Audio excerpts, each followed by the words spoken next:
Hi, this is Dan from Red Floor Arcade. We haven't done a video in like a long time. And so I'm just gonna do a quick updated video of some of the cocktail tables that we have to offer. So this one here is our standard classic 60-in-1 arcade game. The way the menu system works on this one, I get questions all the time, is you push the one-person button, you enter the menu system, and then use the joystick to scroll around and see these pictures on how to select a game. It tells you the name of the game here, and then a low-definition static picture there. Once you find the game you would like to play, let's say you want to play Miss Pac-Man, because that's one of the most popular ones. You just hit the one person in the front, and then you're playing a one-person game. Of course, we have volume control right on the front, like with all of our arcade games. And then you're playing the game. In order to start a new game on the 60-in-1, you actually have to die, and then once you die, you actually go back to that menu screen, and then you reselect a game again. So this is our standard 60-in-1 classic cocktail table. As you can see, we've got the 1-inch thick top, just like the original game. It's a tempered glass with a pencil-rounded finish on the edge. We can get it with different kind of controls that we'll go over in just a little bit. But this game is the exact size, dimension, and cutout as the original Pac-Man game.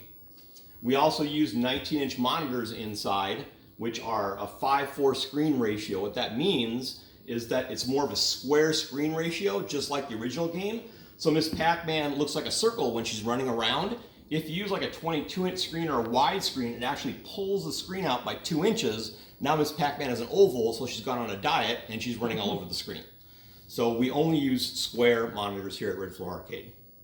So these are built locally for me, the cabinets, by a local cabinet shop. And then I source the parts out of Portland for the glass, and then all the other parts from the manufacturer. And I assemble them right here in our shop. So the other game version that I've got is the 412 game board. The 412 game board just has a more interactive menu, and then we also add an extra button, which is the menu button. I'll show you what that does. So this is the menu for the 412 game board. You actually use the joystick again to scroll up and down and select your game. So again, here's Miss Pac-Man here, and you're showing a nice high definition resolution moving picture of what the gameplay looks like. So you can go up and down one page at a time, or one game at a time, or if you move the joystick left or right, you're actually going forward or backwards a whole page of games at a time. These are not in alphabetical order. The manufacturer just makes them in a certain order. The game boards that we use for these are pre-produced, and so I'm not running a MAME, I'm not running a computer. These are just simple processing boards that do not break down, basically. I've had very, very few go bad over the last 7.5 years I've been doing this. The positive for it is it's very user-friendly. They don't break down. You can't accidentally delete the game or mess up the programming. The negative is you can't add games, and it will not run more advanced games like a Golden Tee or the newer games that are out there. These are all original arcade games. They are not console games at all. So in order to enter a game, once you found a game on the 412 that you want to play, so let's play, I don't know, Frogger. You just, on the front of the game, you hit the one-person button, and then what it's going to do is actually boot that game up for you. So it boots the game up, and then it'll act like a dedicated game, so it'll show the attract screens, it'll stay in that screen. It'll also save your high scores until you hit the menu button, which is the one in the center here, and then it'll escape right back out to the menu, and you reselect your game. You can do that at any time during gameplay. You don't have to die or go back to the menu every time like you do on the 60-in-1 game board. On this cabinet also you can see, we have a limited amount of games that we do with a red trim, and then we also now have the Miss Pac-Man graphics available too, that look just like the original game, so those are available also. The red trim is on a limited basis. I only get so many per production run.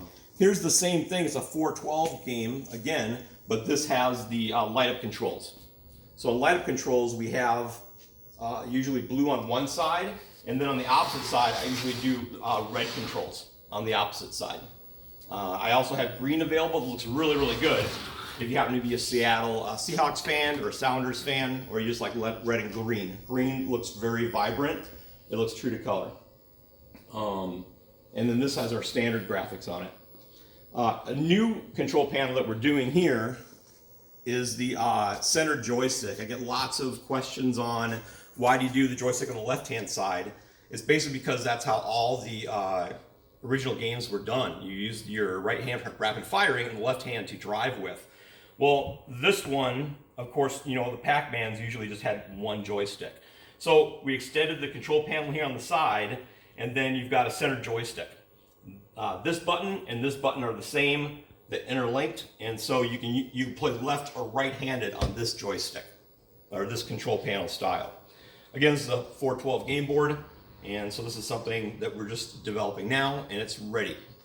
They are limited number available because I only get so many made per production run, so this is the newest thing.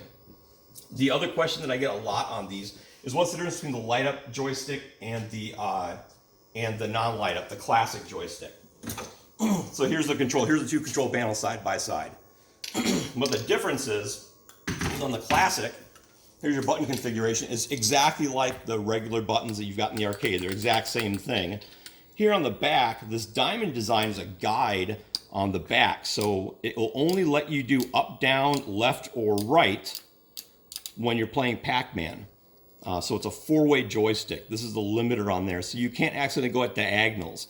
If you're playing Pac-Man and you have up and right at the same time activated, then Pac-Man doesn't know if you want to go up or right, and it gets stuck. I accidentally sometimes forget to switch this into four-way mode. You do that just by turning this ring on the outside, and people tell me within like 5 minutes, Dan, there's something wrong with the game. And I'm like, oh, well, this is what I did. What's your address? I'll come fix it for you. Or I explained how to do it over the phone, but it's very rare that happens. So this is the limiter, so you can only hit one switch at a time, up, down, left, or right, for the four-way joystick that you need for the Pac-Man games, the Donkey Kongs, the Frogger. The light-up joystick, a little bit different. They have this yellow guide on the back, and this has little notches in the back, so you can feel it more if you're going around in circles. And this allows it only to touch one switch at a time, up, down, left, or right. So it feels a little bit different. It works just fine, and it's also a little bit lighter spring on this. The light-up buttons are really simple. All you've got is an LED right in there, and then the micro switches attached the same way. Just a quarter turn, and you can swap those out at any time. It's very easy. So you've got the two different joystick styles. So just a little bit different feel to them. If you love light up, these are very popular. Probably 80% of everything I do is the light up. The one last question I get all the time is coin doors. So these are the coin doors that we use. Oh, I'm sorry. This is Bonita, our quality assurance person. We just hired her a couple months ago. She likes the old school games because, you know, she's an old school woman. But we really appreciate all the input you do and everything. Thanks, Bonita. All right. So here's the coin doors that we do. It's a double coin slot. They've got real mechanisms on the back, just like these are basically copies of HAP coin door. When you have these things installed, let's go down here, you can change the game from free play and put it on coin play. Down here at the end, we've got one. So we actually have the coin mechanism hooked up. So everything's all wired up. You put a coin in, and it just goes right to menu system, and then you can select and start playing. I've been using these again for over 7 years, and haven't had a problem with them at all. So these are some of the new designs that we've got. And if you have any other questions, please just email me directly at dan@redfloorarcade.com. Thanks.